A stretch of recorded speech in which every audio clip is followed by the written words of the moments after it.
আসসালামু আলাইকুম। অনেকদিন পরে লাইভে আসলাম। আহ, লাইভে আসার মূল কারণটা হচ্ছে ইন্ডিয়ান হেজিমনি এবং বিএনপি। তো প্রথমে এখন যে রিসেন্ট ঘটনা যেটা হয়েছে সেটা হচ্ছে আমরা সবাই দেখেছি মমতা ব্যানার্জি তার একটা স্টেটমেন্ট দিয়েছে। স্টেটমেন্ট যে সে বলেছে যে বাংলাদেশে একটা গুরুত্বপূর্ণ খুন হয়েছে, যেটা আলটিমেটলি বোঝা গেছে যে সময়ে কাল বিশ্লেষণ করে এটা হাদি হত্যা। সো হাদি হত্যার ঘটনার সময় অমিত শাহ ওনাকে নিজে টেলিফোন করেছিলেন, কাউকে না জানাতে বলেছিলেন। তো এটা আপনি যদি অ্যানালাইসিস করেন বুঝতে পারবেন যে অ্যাকচুয়ালি এটার সাথে ভারতীয় হেজিমনির হাত আছে। এবং যখন ঘটনাটা সংঘটিত হয় তখন ছিল তত্ত্বাবধায়ক সরকার, প্রফেসর ইউনূসের সরকার, এবং জেনারেল ওয়াকার এবং গোয়েন্দা বাহিনীর উপরগুলোর বাংলাদেশের কোনো নিয়ন্ত্রণ ছিল না, ভারতের নিয়ন্ত্রণ ছিল।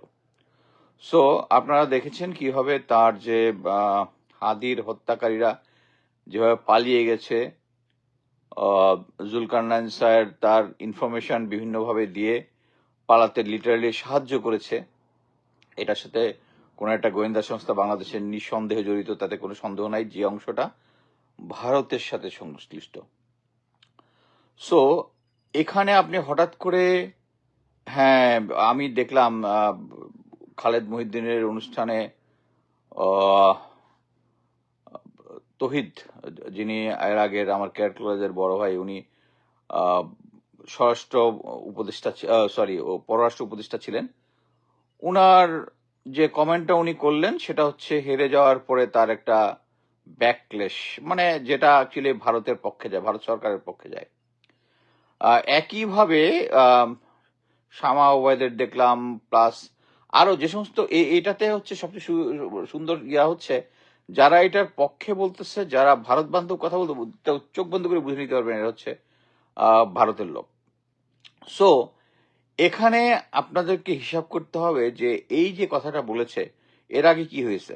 এর আগে আমরা দেখেছি ইয়াতে কি বলে এটা, ইয়াতে মারা গেছে একজন, দাঁড়ান, কানাডাতে 2023 কানাডায় গুপ্ত হত্যার শিকার হয় শিখ নেতা হরদীপ সিং, এবং ওদের ইন্টেলিজেন্স এটা কনফার্ম করেছে যে এটা এর সাথে 4টা ফোন কল রিসিভ করেছে, যেটা পরবর্তীতে ইউকের ইন্টেলিজেন্স MI6 তো কনফার্ম করেছে যে এটার সাথে সরাসরি ভারত জড়িত, এবং এটার সাথে জড়িত। এর পরবর্তীতে একটা নিউ ইয়র্কে একজনকে হত্যার মানে হয়েছিল, কিন্তু হত্যা পর্যন্ত যেতে পারে না, এর আগে এটা এক্সপোজ হয়ে গেছে। সো ওরা যে বাইরে টার্গেট কিলিং করে এটা তো ক্লিয়ার।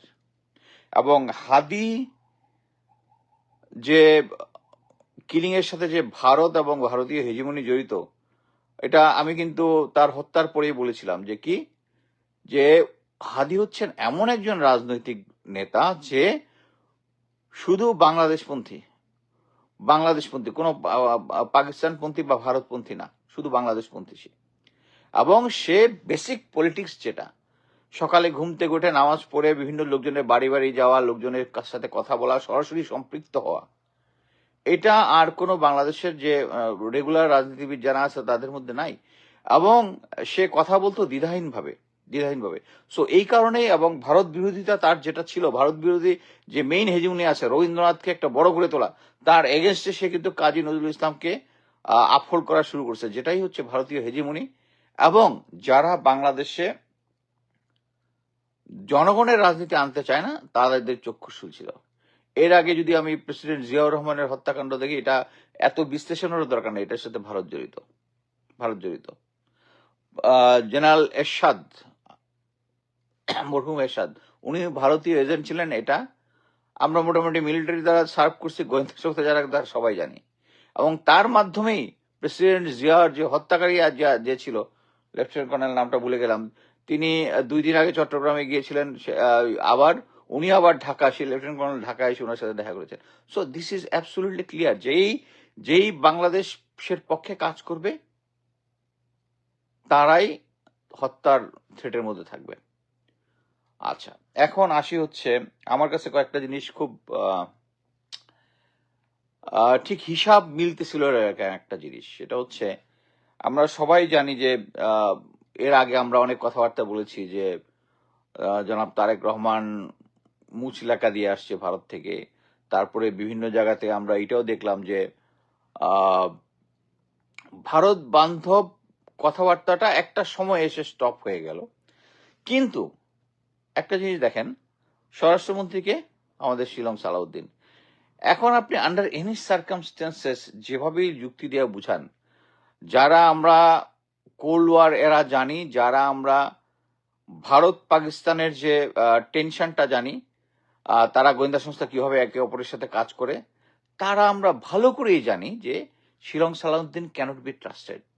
হ্যাঁ, তাদের এইটা হইতে পারে যে না, সে একদম আসলেই প্যাট্রিয়টিক লোক, সে দেশের পক্ষেই কাজ করতেছে, কিন্তু তার আচরণ তা বলে না। বাট করুক আর না করুক, প্লিজ তাকে ইম্পর্টেন্ট ইয়ার মধ্যে অ্যাপয়েন্টমেন্টে স্বরাষ্ট্রমন্ত্রীর মতো জায়গায় তাকে দিয়েছেন। এবং শুধু তাই না, সে সংসদ নেতার পক্ষে কথা বলে, তারেক রহমানের পক্ষে কথা বলে, তাকে সামনে রেখে তারেক যে শুধু টেবিল চাপড়ায়।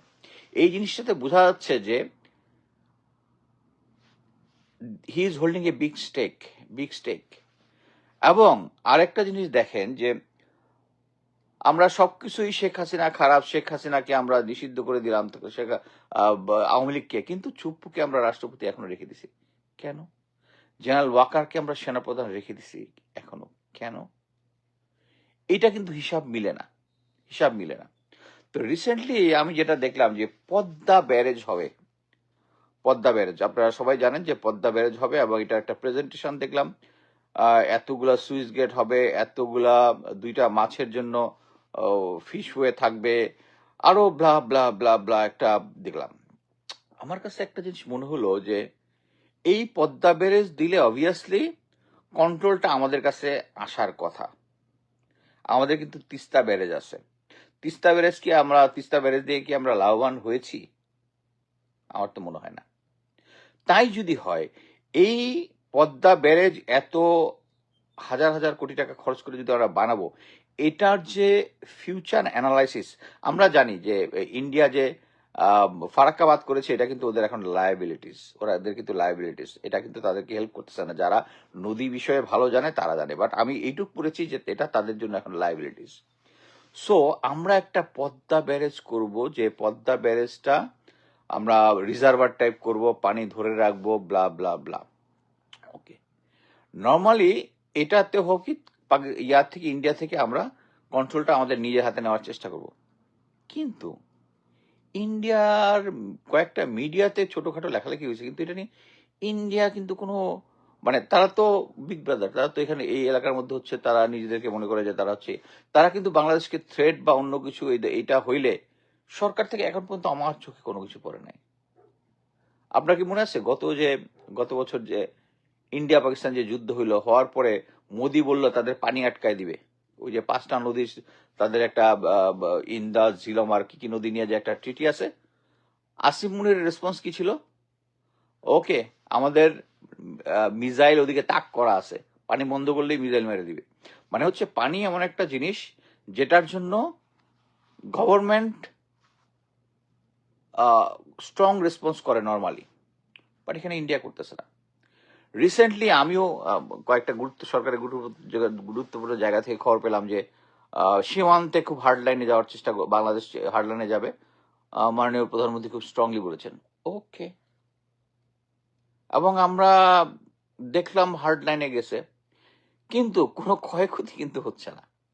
আমি দেখলাম যে একটা নিউজে গত মাসের 19 তারিখে বোধহয়, যে বিএসএফ এর কি বিডিআর এর পেট্রোল যাচ্ছে, উস্কানি ছাড়া বিএসএফ গুলি বর্ষণ করছে, বা বিভিন্ন জায়গায় যে সমস্ত পুশিং করতেছে বা ইয়ে করতেছে, আমার কাছে কেন জানি মনে হচ্ছে এটা একটা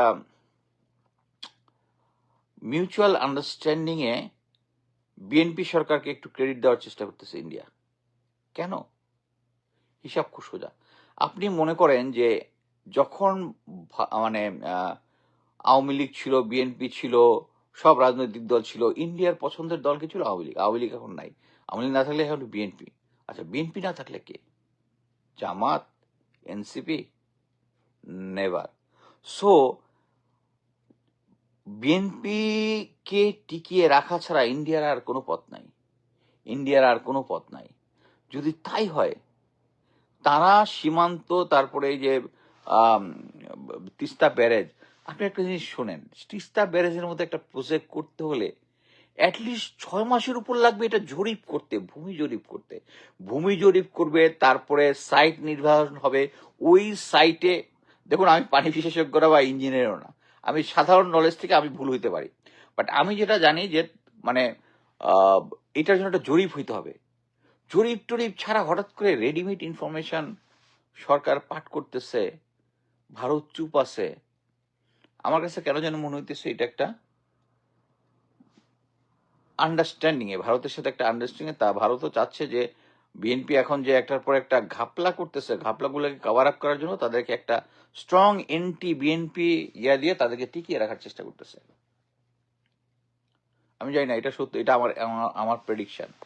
কারণ তিস্তা ব্যারেজের মতো একটা প্রজেক্টে এত টাইম লাগার কথা না, মানে মানে এত শর্ট টাইমে সবকিছু হয়ে যাওয়ার কথা না।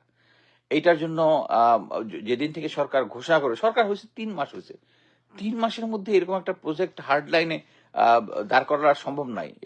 এটা তো হাইব্রিড সিস্টেম আছে কিনা ইঞ্জিনিয়ার্সে, যে 6 মাসের কাজ 3 মাসের মধ্যে করে ফেলবে। যেদিন থেকে ডিসিশন হবে সেদিন থেকে তো ভূমি জরিপ করতে হবে, নাকি সে বিএনপি সরকার ইয়া হওয়ার আগেই জরিপ করা শুরু করছে? That's not possible.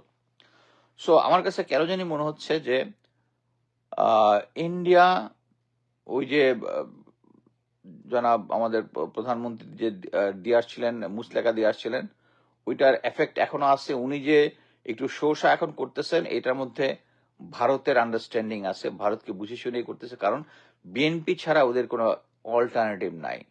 শেখ হাসিনার এখন আসার যে সমস্তই করুক না কেন, শেখ হাসিনা এখন আসতে পারবে না, দ্যাটস ফর শিওর। ওই শেখ হাসিনা যে একটা জাতিসংঘে চিঠি লিখেছে, 1400 জন, আমি অ্যাটলিস্ট জাতিসংঘের ওই টিমটার সাথে আমার একটা যোগাযোগ ছিল, তারা একদম ফরেন্সিক এভিডেন্স ছাড়া একটা হত্যার কথা লেখা নেই, প্রত্যেকটার প্রুফ আছে। সরকারের গেজেট নোটিফিকেশনে কেন 800 সামথিং, এটার জবাব তো সরকার দিতে হবে। সরকার দিতে হবে মানে কি, সরকার তো এখন চালাচ্ছে সব এখনো কি বলে আমাদের সেই ইন্ডিয়ান হেজিমনি। আমাদের সবচেয়ে কষ্টের বিষয় হচ্ছে এই আন্দোলনটা বিফল হওয়ার মেইনলি কারণ হচ্ছে 17 বছরে আওয়ামী লীগ প্রতিটা সেক্টরে আওয়ামী লীগের লোকজন এমন ভাবে বসাইছে, এটার আর কোনো উল্টা মানে সিধা করার সিস্টেম নাই। এই যে দেখেন, যত নির্বাচনটা যতই বলেন সুষ্ঠু হয়েছে, এই নির্বাচনটা আমরা ভালো মতোই জানি যে আমাদের মধ্যে যে জোয়ারটা আসছিল, চেঞ্জটা কি, আমরা বিএনপি এবং আওয়ামী লীগ যেভাবে চালাইছে, এইটার একটা চেঞ্জ সবাই আমরা চেয়েছি। আমি জামাতকে তখন সাপোর্ট করেছি, জামাত এবং এনসিপিকে আমি সাপোর্ট করেছি।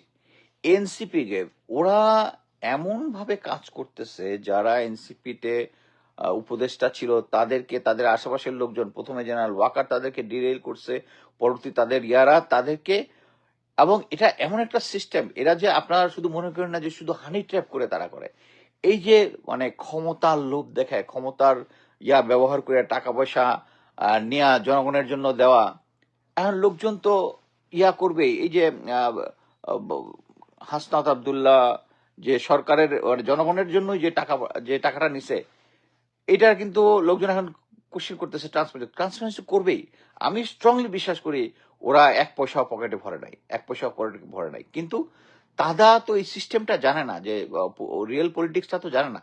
তারা যে এইটা নিয়ে যে এখন যে পরিমাণ তাদের এগেইনস্টে প্রোপাগান্ডা হয়েছে, এইটাই হচ্ছে ওদের লাভ। ওই যে ডিসি সাহেব যে বলে দিচ্ছে, ওইটাই হচ্ছে ওদের লাভ। কিন্তু আমি গ্যারান্টি দিয়ে বলতে পারি ওরা 1 পয়সা ঢুকে নাই। বাট এই যে আমাদের নতুন নেতৃত্ব, নতুন রাজনীতির যে একটা প্রোপাগেট করার কথা, আমাদের যে ইয়ে আছে, আমাদের যে মিডিয়া আছে, তাদেরকে এটা নিয়ে সাপোর্ট করার কথা, তারা উল্টা কি করতেছে, তারা উল্টা এদেরকে ইয়া করতেছে। যে একজন মোটামুটি মিডিয়া বা সোশ্যাল মিডিয়ার কারণে সামনে চলে আসছিল হাদি, তারা মেরে ফেলছে। সো আমার কাছে এখন জানি না ফিউচারে কি হবে, বিএনপি সরকার কতদিন চালাইতে পারবে, কিন্তু আমার কাছে মনে হচ্ছে যে বিএনপি অ্যাকচুয়ালি ইন্ডিয়ার সাথে একটা আন্ডারস্ট্যান্ডিং এর মাধ্যমে তাদের ভাবমূর্তিটা অ্যাটলিস্ট এনটি আওয়ামী লীগ করতেছে, বাট জনগণকে ইয়া দেওয়া যায়, আপনারা চুপ্পুকে রেখে দিবেন, আপনারা সালাউদ্দিন মিয়াকে স্বরাষ্ট্র মন্ত্রী বানাবেন, এবং সে আবার সেও এই মমতার ব্যাপারটা নিয়ে ওই ইন্ডিয়ার পক্ষে কথাবার্তা বলতেছে। এবং ইন্ডিয়ার পক্ষে যারা কথা বলে এটা আমরা জানি, বাট আমাদের রাজনৈতিক দলগুলোর একটা বিশ্বাস, নিচের একটা বিশ্বাস পয়দা করতে হবে। বিশ্বাসটা কি? যে আমরা ভারতের আধিপত্যবাদ থেকে বের হয়ে বাঁচতে পারবো। এই বিশ্বাসটা নেপাল বিশ্বাস করেছে, শ্রীলঙ্কা বিশ্বাস করেছে, পাকিস্তান তো করেই, চীন তো করেই, মালদ্বীপ করেছে, কিন্তু একমাত্র আমরা করতে পারতেছি না। কি জন্য? এই বিশ্বাসটার মধ্যে ভেজাল ঢুকাচ্ছে। এই যে আপনি এটা দেখলেন যে তোফায়েল আহমেদকে নিয়ে যে সমস্ত কথাবার্তা হতেছে, এই লোকটা একটা আপাতমস্তক একটা করাপ্টেড লোক, আপাতমস্তক করাপ্টেড, খুনি, মুক্তিযুদ্ধ করছে। কোথায় মুক্তিযুদ্ধ করছে সে? সে শুধু ট্রেনিং নিছে, নিয়া পরে রক্ষী বাহিনী দিয়ে হয়েছে। কোন সেক্টরে যুদ্ধ করেছে? এরা হচ্ছে সব সুবিধাবাদী, এবং এদেরকে ভারত পেলে পুষে বড় করেছে তাদেরকে সাপোর্ট দেওয়ার জন্য, এবং তারা আজীবন এটাই করে গেছে। সো এদেরকে কথা বলে লাভ নাই। সো আমি একটা জিনিসই বলবো যে আমাদের এখন নিজেদেরকে অ্যাটলিস্ট সতর্ক হইতে হবে। আমি যেটা বুঝি, আমাদের যে পরবর্তী প্রজন্ম, আমার যে প্রজন্মটা আছে, আমার ফ্রেন্ডদের মধ্যেই আছে সিনিয়র জুনিয়র যারা ভারতের সাথে আন্ডারস্ট্যান্ডিং এ চলে গেছে। এই জিনিসটা সেনাবাহিনীর ভিতরে একটা জিনিস বলতে তো ভুলে গেলাম, সেটা হচ্ছে আমি যেটা শুনেছি সেটা হচ্ছে চায়না J-10C দিতে অস্বীকার করছে প্লেন, তারা দিবে না এরকম একটা কথা শুনছে। পাকিস্তান JF-17 দিচ্ছে বা দিবে, এর কারণ কি? কারণ একটাই, তাদের ব্যবসা, তারা এটা নিজেরা বানায়। কিন্তু মেইন জিনিস হচ্ছে যদি J-10C কেন দিবে না, এর কারণ হচ্ছে এই JF-17 এবং J-10C এরা যে সফটওয়্যারে কাজ করে, মানে তাদের যে ডিফেন্স সিস্টেমের সফটওয়্যার যেটা, এটা তারা আমাদেরকে চায় না, আমাদেরকে দিতে চাচ্ছে না। কেন দিতে চাচ্ছে না? কারণ আমরা একটা গাদ্দারের জাতি। তারা বিশ্বাস করে আমাদের ভিতরে এখনো ভারতীয় লোকজন আছে। এয়ারফোর্সের মধ্যে তো অনেক কিছু বের হয়েছে, অনেক ভারতীয় লোকজন বের হয়েছে, আবার ইন্ডিয়ান এজেন্ট বের হয়েছে, জেলে গেছে, চাকরিচ্যুত হয়েছে। সো এখনো যে তাদের ভিতরে আছে যে এটা তারা বিশ্বাস করে, তারা আমাদেরকে দিবে না। সো আমাদের ইন্ডিয়া আমাদেরকে ব্র্যান্ডিংটাকে এত আন্ডারমাইন করছে, ইন্ডিয়াকে দোষ দিয়ে লাভ নেই, আমরা নিজেরাই তো তাদের কাছে বিক্রি হয়ে গেছি। সো এই কারণে আমাদেরকে নেক্সট জেনারেশন, এই যে এখন জনাব তারেক রহমানের যেটা করা উচিত ছিল, প্রথমেই ঘাট ধাক্কা দিয়ে জেনারেল ওয়াকারকে সরায়া প্ল্যান করা যে ভারতে যে সমস্ত ট্রেনিং এ যায়, আমি তো নিজেই এটা নাম্বার অফ টাইমে বলেছি যে 100% লোক ভারতে ট্রেনিং এ যায়, তাদেরকে ট্র্যাপ করা হয় তাদেরকে 100%। এবং এইটা আনার পরে তারা যদি ট্রেনিং এ পাঠানো হয়, আসার পরে তাদেরকে একটা ডিব্রিফিং করতে হবে যে তার কার কার সাথে যোগাযোগ হয়েছে, কার কার সাথে ইয়া হয়েছে। আমি নাম্বার অফ টাইম, আমি এই রিলেটেড যত বলেছিলাম যে আমার 3 ফ্রেন্ডকে আমি ইন্টারভিউ নিয়েছিলাম, 3 জনের মধ্যে 2 জন স্বীকার করছে, 1 জন স্বীকার করে। তারা পরবর্তীতে আমার সাথে আবার যোগাযোগ করছে, কয় এই এটা কি আমার কথা বলছিস? আমি বলছি হ্যাঁ, তুই ক্যাপ্টেন থাকা অবস্থায় তার ইন্টারভিউ আমি নিয়েছিলাম। তারা কিন্তু এখন আমার সাথে যোগাযোগ করছে। সো এই ভারতে যারা যাবে তাদেরকে ইয়া করতে হবে, দরকার হলে টাইম বিং ভারতের সাথে প্রশিক্ষণ বন্ধ করে দিতে হবে।